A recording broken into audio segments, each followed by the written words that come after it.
بسم الله الرحمن الرحيم الحمد لله رب العالمين والعاقبة للمتقين والصلاة والسلام على رسولنا محمد وعلى آله وأصحابه أجمعين أما بعد السلام عليكم ورحمة الله وبركاته حرمة المسلمان دونlar الله تبارك وتعالى sizin hemmenizin ve ümmet Muhammed'inin çözümlüğüne ediyen ve etçek saad-ı ibadetlerini ödüranını kabul eyler.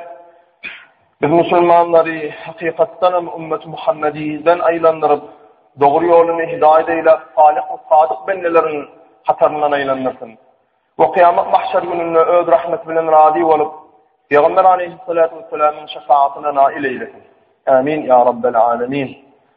Allah Müslüman doğanlar, elhamdülillah, vağımıza başlamızdan ömürdadın mümkünde çekerilmeliye. Çünkü hemmemizin şükür etmeli dadımızı, beğenmeli dadımızı. Vatanımız, Allah'a şükür, asuda, yurdumuz parakat, çok şükür. Bu dağların fakatında neyemedi o? Vatanımızın asudalığı, yurdumuzun parakatlığının fakatında biz Müslümanların dua dile edip, meçitleri doldurup, cuma okuyup, vaxt namazlarına meçitlere katınıp, yurdumuzun, halkımızın ağdı birliğinin parakatlığını dilep durmağımız, hormatlı prezidentimizin sağlığını, onun işlerinin revaçlığını dilep durmaklığımızın neticesi şu zatları cemaat. Allah'a şükür, eğer diye alimlemeler diye, bir diye yurt, bir devlet diye, şol devletin halkı ağdı bir olup, Allah'ın tanap, yurt baş tutanı da, onun yukarı vazifeli adamları da, onun halkı da Allah'ını tanasa, Allah Teala'nın buyruklarına hürmet koysa, ona o yurda hiç hasan bela gelmez diye.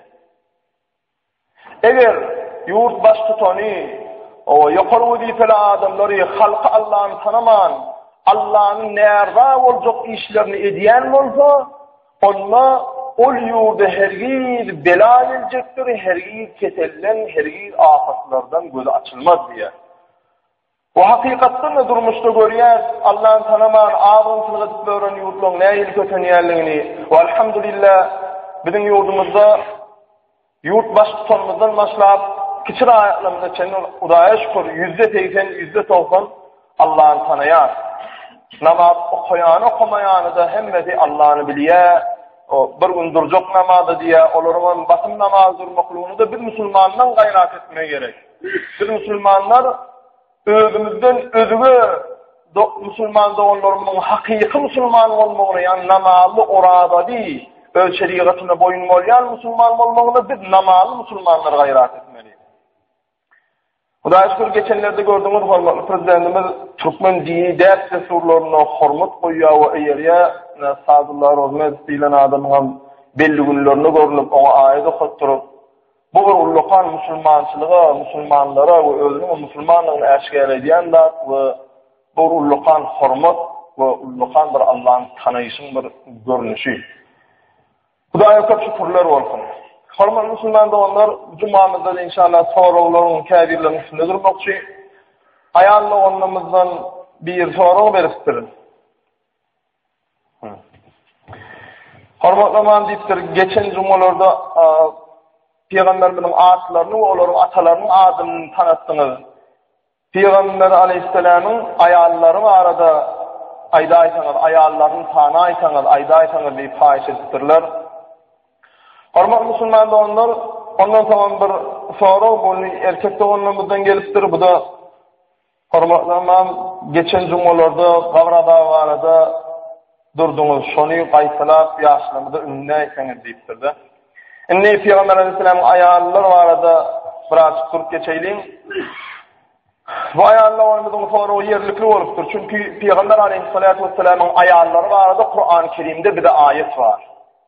Ama Kur'an-ı Kerim'in 33. suratının 6. ayetinde Allah Teala şeyli diye Peygamberlerin ayarları vardı. Euzu billahi mineşşeytanirracim. Bismillahirrahmanirrahim. En-nebiyyü evlâ bil-mu'minîne min enfusihim ve ezvâcuhu ummahâtuhum. Sadakallâhu'l-azîm. Ayet şeyle Peygamber musulmanlara öz canlarından ediydidir. Bu dediği Muhammed Aleyhisselam şeyle bir musulmanları öz ummatını qowuryanlar diye siz öz canını nähili ediydi görýän bolsaňyz Peygamberimiz öz canından netidi ediydi görýärdi şu. Hakykatdan geçen tarihlerde Peygamberimizin görkeden gayratları bunu subut ediyor. Nice yerlerde kän cefalar görüp Peygamberimiz Allah Teala'dan tawbadan näme dileýärsen kabul edýär hiç enen nasan dilemedi. Öz neslini dilemedi, dünýäden dilemedi, bir ümmetini diledi. Peygamberimiz öz canından bir ediydi görýänler diye izinlenemeýdi. Onun zinanaları yani onun nikalan ayallary da musulmanların eneleridir diye. Sadakallahu azim. Yani Peygamberimiz 13 tane ayal özünü cübütler nikara alıptır.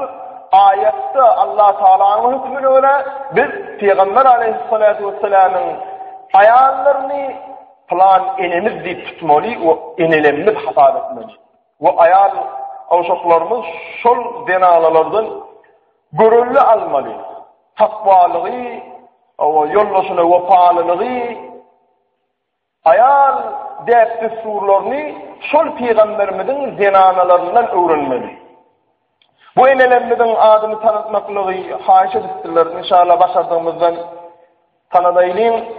Bismillahirrahmanirrahim. Peygamber Aleyhisselatü'nün zenanaları bizim birinci enemiz Hazreti enemiz Hatice bintu Hüveyliye radıyallahu anha. Hatice enemiz şeyli bir Peygamberimiz söyüptür eken Peygamber Aleyhisselatü vesselam 25 yaşında ilk öylenen zenanası Hazreti Hatice enemiz. Hatice enemiz 40 yaşında eken. Ve şeyli bir Hatice enemiz söyüptür hatta o arada hadis sayılıptır Peygamberimiz. Hadisinde şeyle diye. Cennetin en gowu maşgalalarından biridir Hatice diye. Hatice enemize. Ve Peygamber Aleyhisselam'ın durmuşunun nikahına gelmeden Hatice enemiz 40 yaşında durmuşun Peygamberimizle nikahlaşya, Peygamberimizden 2 tane erkek adam bilen nikahlaşan. Ve birinden bir çağa, eyleki birinden 2 çağa. Olur da şular. Birinci bir Atık diyen bir adam bilen nikahlaşıptır, onun bir çağası oluptur Peygamberimizin. İkinci bir Malik diyen bir adam bilen nikahlaşıptır Hazreti Hatice enemiz, onun 2 tane çağası var iken. Onlar vefat edenden sonra Peygamber Aleyhisselam 25 yaşında Peygamber Muhammed Aleyhisselam Hatice enemizle nikahlaşıptır. Hatice enemizin Peygamberimizden aydan hadisleri de var. Ayallarının içinde hemmetine de öğüt ünlü veren ayallardan birisi. Peygamber Aleyhisselatü Vesselam'ın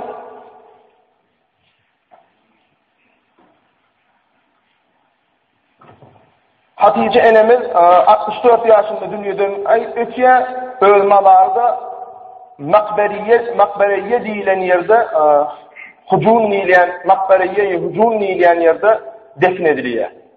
Peygamberimizin kilenci ayalının adı enemiz Hazreti Ayşe radıyallahu anha, bu Hazreti Ebu Bekir Sıddık radıyallahu anh'ın gıydi. Hazreti Ayşe enemiz Peygamberimize 6 yaşında cütleniyor.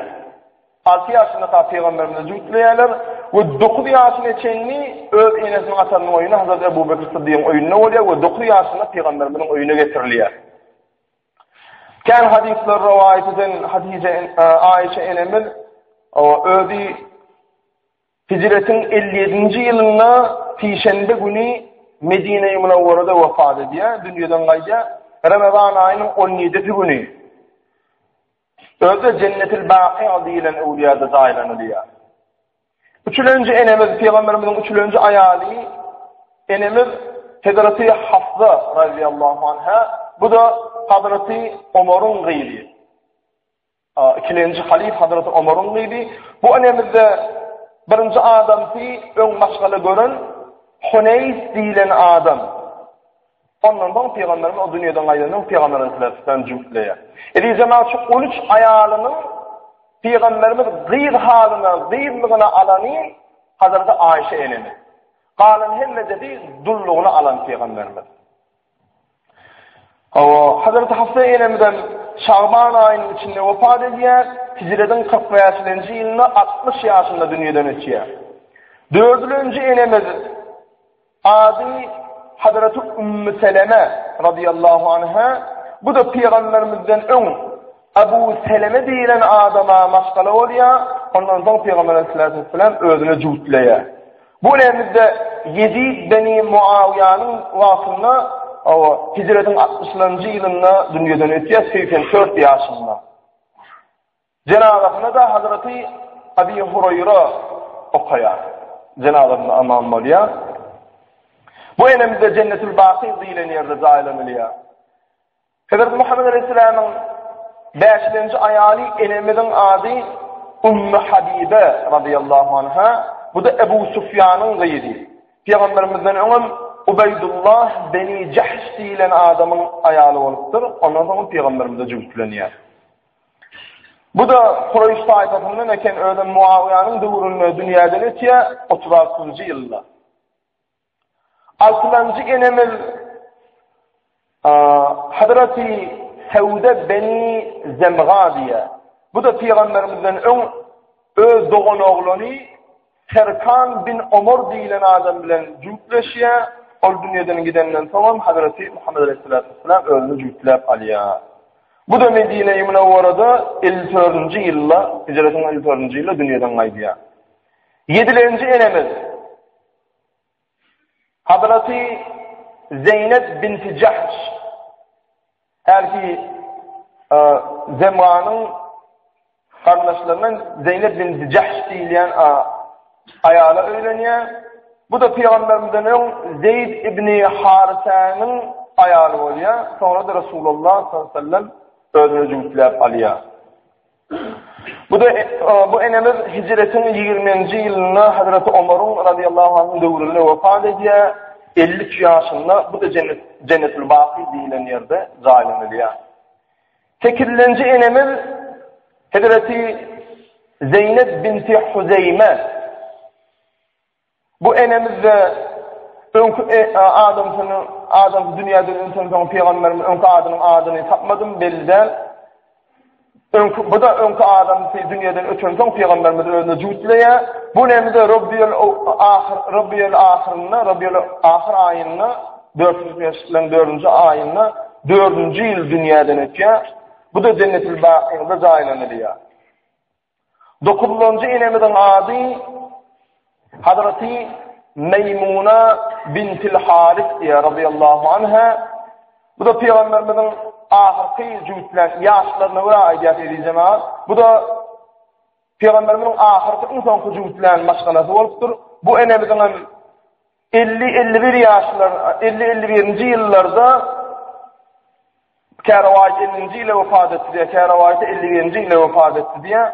Bunun cenazasını da İbn Abbas radıyallahu anh okuduyor. Seref diyen yerde de zahiliyalar. Şotayda cenazanı bakıyorlar, şotayda zahiliyalar. Peygamber Aleyhisselam'ın 10. ayalı enemiz Cüveyra binti Haris radıyallahu anha. Bu Peygamberimizden Musafir Beni Safvan deyilen adam bilen cütleşiyor.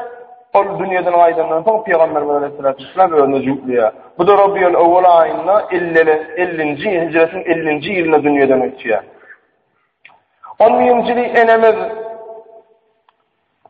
Hazreti Safiye binti Huyey radıyallahu anha. Bu enemiz Beni İsrail tayfasından eken falan Beni Meşken deyilen adam bilen cütleşiptir.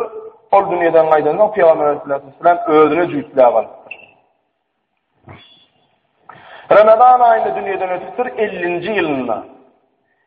Peygamber Aleyhisselam 12. maşgalası enemiz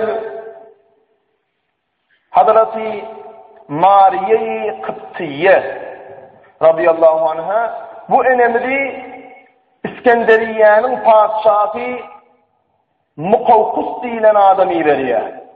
Padişah adam Peygamberimizi iyi veriyor. Özü de Garnak bul bolmaly. Bu da hicretin 7-nji ýylyň enemiz hicretin 7-nji ýylyň Muharram aýyna 16-njy ýylda Cennetül Baqi'de jaýlanýar, şol wagt wefat edýär. Cenazasynda da Hazreti Ömer okaýar. Cenab Peygamberimiň çağlaryndan İbrahimjan diýilen şu Hazreti Mariýa Qibtiýe diýilenden bolýar. O döwürde İslamda şeýle bir hüküm bar eken, eger bir gyrnyk bir gul birine gul edip berilenden soň şol adamdan hamile bolsa we ondan çağasy bolsa şol avtomat şo gyrnyklıkdan aýyrlaýan eken, boşaýan eken. Ine 13-nji enemizde Reyhana binti Zeyd enemiz radıyallahu anha, bu da gul eken, bu da Peygamberimizinki abad edýär, soňra özüni jüpläpdir. Bu da Cennetül Baqiýada jaýlanýar. Cemaatım şu Peygamberimizin 13 tane ayarları radıyallahu anha, Allah onlardan razı olsun. Şuların hemmetini bir enemiz deyip tutmalı. O ayarlarımız da şuların tarihlerini tap, şunları okap, şulardan terbiye almalı. Nikahda mükellefine gelme ahmal, Peygamberimize bunca ayar ne gerek bolluka, bunca ayar ne için öýlenlikä değil. Peygamberimiz dulgalan ayarlara, münafıklar o yaşama mene sıfat elbet adamlar o abar bermesin diýip maskala edinipdir. We bir hadisinde de şeýle aýdýar Peygamberimiz: "Men niye özüme maskala jüwitlämdi diye, öz keyfimi, öz kellämi diye, şunu isläp diye edemek diye. Ya da zıyıllarımı durmuşa çıkaramda da öz kellämi, öz nefsimi edemek, jüwitlämek, buların himmetini Hazreti Cebrail aleyhisselamın maslahat vermekligi bilen edýänlikdir. Yani şuların hemmetini öýlenmekligi Cebrail aleyhisselam Allah'ın izini bilen maslahat berýär, turmuşa çıkarana da şonu ýaly edipdir, öýlenenler. Bu bir Allah'ın emri. Ene diýjemaat bu soragynyň jogaby şular. İnşallah bular öýrenip, bulardan terbiye almak hemmeden analarymyza netip etsin. Nikilen soragymyz geçen jumalarymyzda Gabrada barada wagt etdiňiz şonu gaýtalaýsaňyz ýaşlarymyza diýip haýyş edipdirler. Diýjemaat Gabrada diýýände Allah sakladyň bir gowdatda hiç bir mümin musulmana netip etmeken onu ýalda. Peygamber aleyhissalatu vesselam pek bolmaklygy, hem ceseden, bedenen pek bolmaklygy, hem de kalben, ahlakan pek bolmaklygy buyurupdyr. Ve şu dünyada bedenini pek saklamadan adamların, kalbini pek saklamadan adamların, entek o dünyada ceza verilip doğduğu gitmekten beri, kabarda da azap verileceğini Peygamberimiz aýdypdyr. Muňa misal, Peygamber aleyhissalatu vesselam käme hallar, İrlen seher bilen sahabaları bilen üýşüp çaýlanlaryny özü sorar eken. Kim näme düşürdü şuň diýip sahabalarynyň näme düşürdüni sorar eken we şu düşleri Peygamberimiz ýorar eken. Öňe bir aýdypdyk, gaýtalamak fazilet bar. Bir gün Peygamberimiz kim düşürdü, kim näme düşürdü diýeni hiç kim sizin çykarmandyr. Şonda Peygamberimiz gözüne ýaş aýlap şeýle diýipdir: "Ey sahabalarım," diýipdir, "men şu gece dağdan düş gördüm," diýipdir. "Düşümde ümmetimin gabarda görjek haly görkezildi maňa," diýipdir. "We bu kurdagy dolup gynyň sülen şunu aýdypdyr." Yasir han diýipdir, "Şu düşüni aýtmasam bir nadaýdan käbirleri düş ýormana gelýärler-de, düş ýor beräýden şunu ýa düş gördüm, bunu ýa düş gördüm" diýip Peygamberimiň düş barada aýdan hadisi aýdyjyma. Seher bilen görülen düş hakikata yakındır diye. Bula bir. Yine de alimlerimizin şu hadislere göre aýdýan bir sözü var düş barada. Düş diýilen zady öňgeten aýdyp ýörlana. Ene men falan düş gördüm, şunu ýa düş gördüm diýip aýdylmaýar diýjema. Düş diýilende seher bilen görülen düş hakikata yakyn bolýar. Ol giýjäň bir wagt bir gorkunç elde düş görseň ýöne bir başyna gelen belan salsyn diýip bir sadaka aýdaýmaly, bu şeytani düş diýilýär. İlahi düş, bir zat sana ünleyen, bir zat sana duydurcuk bolyan düş bolda, teher bilen görülen düş bolyan eken. Ve düşün bir sunyani özünün şertleri var eken. Eğer düş diýilýän zady birinci aýdan adamyň nähiliyorsa, sonyaly bolyan eken. Hakyky düşün ýorgody erbes bolsa, sende birinci aýdan adamyň gowy ýorsa, şo gowy bolyan eken. Eger hakiki düýüşüň öz ýorgudy bu bolsa, sende bir perwaýra adam aýsaň elem erget ýorsa, erget bolýan eken. Şoň üçin Türkmende bir söz vardır, peýgamberler ýorgudy bolsun diýenler, kendi ýorýanlar. Peýgamberler ýorgudy bolsun, gowlukdyr inşallah. Erget satkyman edýänler, başyna gelen belana ýara tadakyla edýänler Türkmenler. Şoň üçin düşdüýärler ken aýdylyp görürler, aýdylsa da bu adam aýdylýar, bu ýoraýjak adama. Indi peýgamberimiz düýşüni gurrun bermäni durýar. Men niye Yakir Han diye iki tane dayı piyade geldi dediye, ey Muhammed ya Resulallah tur bilen bilen yürü diye açtılar diye. Men de bunları bilen turdum, dinledim, bunların periştediğini aldım diye ve iyillerini çıkıp yöre verdim diye. İyillerini çıkıp barıyakam önümüzden bir sıyığı, bir sütünü yaplanıp çommalı oturan adam yeni gördüm. Bunun başı uzunlu biri, eli bir ullokan daşlı dur ve biri gördü de bu daş ile yankı oturan adamın kelletini çım tuturak diye. Bu adam kelletinin ağrısına çıdaman vay çiğgıdıp gıyıranını, şu gıyıgır yankı zıngılan daşı diye bu adam anladı diye, beydeki yüzünden ormanı durdu diye. Onun kelletinden yere basıncak bitiyerdi diye, yöne o adam yine de uyuyordu diye, şeydip abad ediyerdi diye. Subhanallah, bu adam ne eden etmiş var, ne böyle adat veriyordu Peygamberimiz sonra da yöre verdiydiler diye. Men de ağırrak yöre verdim ve kalbim zıynanyadı bu adama, ne ediyer edip zıynanyadım, çünkü öz ummatıdığını biliyordu. Ağırrak vardım, alkan bir yasir yüzünü asmana edip, başı ucundan naydalı bir yırıldı diye. Nayda bilen yatan adamın ağzını vurduğunu ters hale ediye, ayak ucundan ayrılıp yüzünün o yüzüne yetişense bunun bu yüzü bitiyor diye ve kıyırıya ağırsına çıdaman diye. Ve o yüzünün ters hale diye, o bitiyense o yüzüne ayrılıp o yüzün ters hale diye. Şeydi köpeğe oturdu, menne subhanallah bu adamın ne eden etmişi var? Bunu beyri köpeğini deyse, sonra yöre verdiydiler.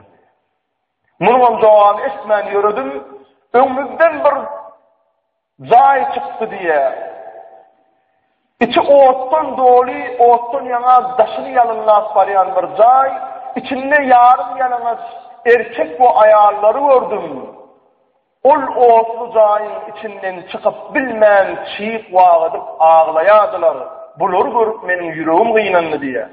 Ve subhanallah, bunların ne emir etmiş var diyeceğim, bunu da sonra deydiler, yöre verdiydiler diye. Etli yere vardım, bir dayı korkunç, hayvatlı bir piyada ayratın bir yerde odun çöpleyerdi diye. Ayratın bir yerde odun çöpleyer, odun üşürüyerdi diye. Bu hayvatlı korkunç adam kimdir deyip soramda, bunu da sorama deydiler, yöre verdim diye. Ağırrak vardık, etli yöremizde burnuma bir erivet iyi gelin vurdu diye. Bir seyrettim, elinden dağının bir yasası, bolaylısı yasası, bu erinden dağının diye bu yasası diye. Bir seyrettim, kenarda bir var diye, çöğüründe gıdıldan bir dağışlağalar vardı diye, tengeyali, şunu alıp diye, suyun ortarında zımya diye, suyun içinde de bir vardı diye, şunu diye öğe butup şunun iyisine çıdaman suyun içine çınıp ağzı bilen niye şu zaman gıdırlan dağısını getiriyedi diye. Kenara gelenle niye nedim ya? Yeni iyisine diye. Şeydik kökeniyedi diye. Subhanallah. Bu adamın edin etmişi neyme? Bunu neyme beyli kökeyanı dedim. Bunu da cevap vermediler. Gidiverdiydiler diye. Yüreğler iyidimize düştü diye. Etli yere vardık. Bu gerekte Peygamberimiz köşeşittir çünkü bir oğudan bir bayırlığa geliştirler. Oğudan bir bağ bostan yere geliyorlar. Bir görseler sakın görünmeyi adam daş tavırına yaşadık çağırdıkları gıydı oğlanları üyüşürüp şunları kuymayıp oyunu düşüyor eken. Bir yüreğim rahat taktı diye. Subhanallah. Bu adam kim? Bu çağılır neymi diye sordum. Buna da cevap vermediler diye. Yine yöre verdiydiler diye. Bir gala geldik diye. Ullukan dervedeli bir gala geldik. Galanın daşı lağlı mercenden doludu diye. Yanında iki tane melekler, perişteler galanın dervedesine yüzlenip açıldı buyurdular diye, o dervede açıldı diye. Bir gördük dervedenin içinden bir topar adamlar ya Resulallah da ya Resulallah deyip bana taraf okturlular bir sürü adamlar diye. Men degendim buları emma goluylanlarını korktum diye. Çünkü olorun yarsı gövresi oğudun görmeveydi, adamın sıfatını değil, yarsı gövreleri de hayvanın sıfatı, bir eşeğin bir yeni vardadım, hayvanın sıfatıdır diye. Men goluylanlarını bir itten korkan adamın itine yetine bukuluşu yani, men ne diye iki tane meleğin arkasına bukullum diye. Sonra o meleğin biri durun deyip olar sakladılar de o adamları. Ve barın Allah'ın rahmet suğuna olsun deyip buyruk verdiler diye, sağ yüzde Allah'ın rahmet suğuadı buların hem de şokuğa çümdüler diye. Çılık iyidine geldiler, hem de sıfatları düzöllü diye. Şunlar rahat tatmadım, çıdamadım, ey melekler, bu nemenin alameti, bu vaatları bana yorum deyip özlerinden soradım diye. Sonra yorumanı duruyor ferişteler. Ey Resulallah, senin ümmetin 5 vakit namazlı olup, orada tutup Müslüman olup kâfir işlerden kaçmasalar, yank varan halına düşüktür diye ümmetime yetir diye. O ne hal? İlki bir gördün ya Resulallah, sütürün aşağında kötünü otuyordu, başında biri, eli daşlı, bunun kellesini mıncıra diyadı diye. Bu adam senin ümmetinden halalı haramı tanap, Kur'an okumanı başarıp, ilim dileyenlerden başı çıkıp, ödünün vagın netikat edip adamlara bu halaldir, bu haramdır deyip öğredip, ödü amal etmeyen dinler adam, ilimli adamın düşük günü şodur deyip diye. Amal etmeyen Molla'nın günü görken şodur. Allah ıslahın. Agar raflardan arkan biri yatırdı, bunun ağzını bir adam tersal edip köteyedi. Bu da senin ümmetinden namalı oradanı olup, git gıybet eden, Müslümanda onun gıybetini eden adam, bir adamdan başka bir adamın arasını yalan getiren bulun adamın günüdür diyor. Şunun için her yaşlarımızda şunu yargılık var, birbirinin, eğer bir hakikatten bir vardı, elbet getirmezse son getirini hakikaten aydan amorta getirmeliler. Şuna elbet getirmeliler, bunu uğraşmeliler. Nauzubillah kabarda görecek bunu şolaken şola adam ya. Ağırrak bardın, otlu cahil içinde yalanaç erkek bu ayarlar yanyadı. Bulur senin ümmetinden namalı oradan olup, nefsine hakim çıkıp bilmen, zina ediyen adamların düşük gülüdür diye. Nauzubillah. Allah Teala وَلَا تَقْرَبُوا الزِّنَا diye Kur'an'la. Yani zinanı etmek anırda durdun. Hatta guluyla sayma zina diye. Guluyla sayma diye, ay bolyana doğsak minne vurlaşırını, ay bolyana tanışımla diyemeller. Eğer bir erkek bir zinana bilen bir yerde iki çakalını, üçüncüsü mellerini ya şeytan aleyhillâna. Hükman bir nefsine bir ervet fikir getirttiriyor. Sonun için hatta guluyla sayman diyeni, guluyla sayman zina erterdiydi şu. Ağırrak bir yerik bardan bir dayı piyada, korkunç adam, ayrıtın bir odun çöpleyerdi. Bu Müslüman olup haram işten saklanmadıkları ayrıtın yakmaklık için odun çöpleyen melek perişte diye vakit diye. Çünkü bilmeyen adam, ya Rabbi men bilemezdim, bana öğretmediler. Men öğrenseydim, bilseydim, etmezdim diyerdi. Ama sen biliyen, halal haram bilip haramdan kaçmadan nauzubillah görecek bunun sonundan oldu. Nauzubillah ente kabarda, nauzubillah doğuluktan hemen bunu görecek belli değil. Bir porsu suva kabat geldin. Ol porsu'nun içinde, eringli kanlı suğun içinden bir adam kenara geliyedi. Kenardaki adam bir altını, bir gıdılı suğun içine oklasa şunu ağzı bilen gidip kösönüp gelip öğüp geliyen adam, alıp geliyen adam da şu dünyada bir Müslüman da onu doğanın men kıyın falan sana kardı bereydiyse şunu süt korlu edip praserdine gülümüdün dilin aydınlan. Faiz edip praserdine veriyen adam. Berenle alanla görecek bunu şodur diye. Ağırrak var yadın bir oğudan gülgüdarlığa geldik. Bununla da ağ sakal oğudan yaşuli tüvürüğünü bir topar çağızları yüz oyunu diyadi. Ol İbrahim aleyhissalatu vesselam senin atandı. Tüvürüğün nesi yaz çağızları da şu dünyada nama belagat yaşını yetmeyen yaş dünyadan ötün çağızlarıdır diye. Şunu aydana sahabelerinin biri ya Resulallah kafirler, müşriklerin çağırdım şu aydamadır dedi. Havva deyip diye, olanın günahı yok diye.